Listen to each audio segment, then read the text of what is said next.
इथे क्लिक करा. क्लिक केल्यानंतर एक नवीन साइट तुमच्या समोर ओपन होईल.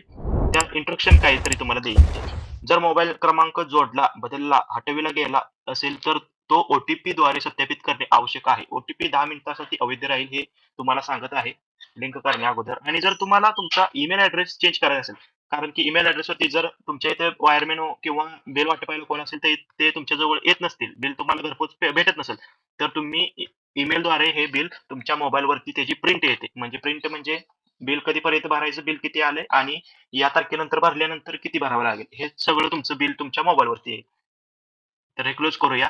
आणि हे ग्राहक मोबाईल नंबर व ईमेल सत्यापित करण्यासाठी संकेतस्थळ हे अशी साइट तुमच्या समोर ओपन होईल. तर हे हे असंच राहू द्या. लघु दाब आणि औद्योगिक ग्राहक क्रमांक येतो तुमचा जो बिलावरती ग्राहक क्रमांक आहे, तो टाकून घ्या. टाकून घेतो ग्राहक क्रमांक.